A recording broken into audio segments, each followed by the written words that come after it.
महविश वहीद वालदैन की छोटी और लाडली बेटी थी। वो 4 बहनों में सबसे छोटी थी। गो कि उसके वालदैन ने चारों बेटियों को अल्लाह ताला की रहमत समझकर खुश दिली से कबूल किया था।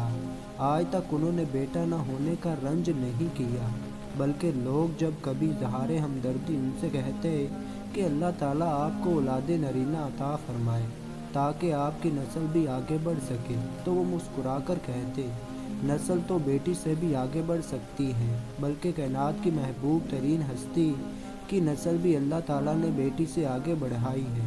मेरी दुआ है कि अल्लाह ताला मेरी बेटियों को नेक सीरत बनाए। महविश से उसके वालिद की मोहब्बत का ये आलम था कि महविश ने एक बार बच्चों वाली साइकिल लेने की ख्वाहिश का इजहार किया था, और चूँकि घर में गुजर बसर फ़कत मजदूरी पर थी, इसलिए बच्चों की ख्वाहिश पूरी करने की इस्तात न थी। लिहाजा उसके वालिद ने उससे बहला कर टालना चाहा, मगर वो कुछ देर बहलने के बाद दोबारा ज़िद करने लगती और रोने लगती, तो उसका बाप किसी से उधार पकड़कर उसे कंधे पर बिठाकर शहर ले गया।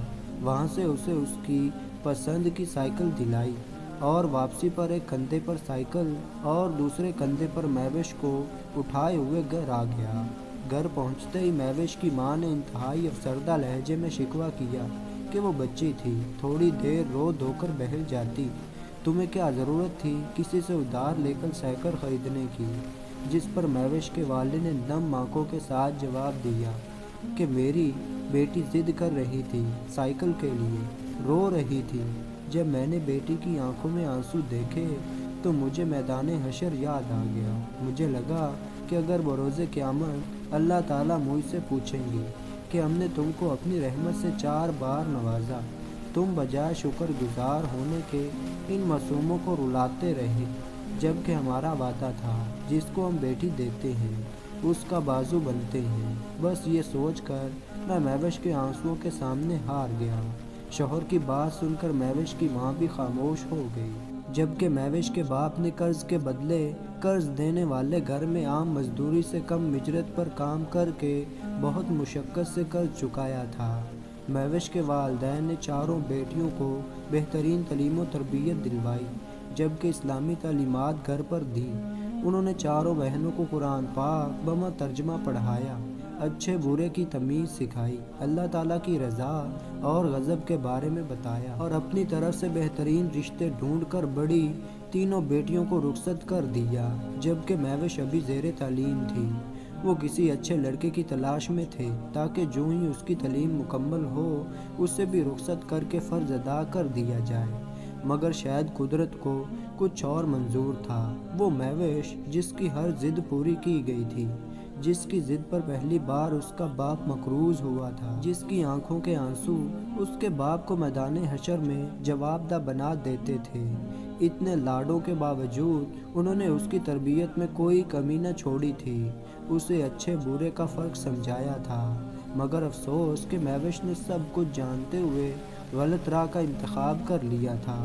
महविश ने सबसे छुपाकर अपने ही बहनोई से गलत तल्लुकात कायम कर लिए थे। बात फ़कत तल्लुकात तक न रही थी, बल्कि उन्होंने गुनाह की तमाम हदूद को पार कर लिया।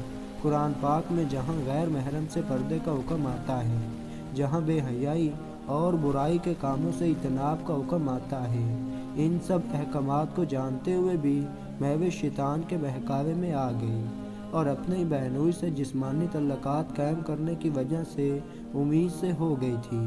अब वो अपना गुनाह छुपाने के लिए बहनोई से बज़िद थी कि वो उसकी बहन को तलाक देकर उससे निकाह करे, मगर वो बाप था जो महविश की ज़िद और आंसुओं के सामने हार जाता था, जो उसे रोते हुए देखकर कहता था, मैं रोज़े महशर अल्लाह ताला को इन आंसुओं का हिसाब देने से डरता हूँ। अब महविश के सामने उसका बाप नहीं बहनोई था, यानी ये गैर महरम मर्द।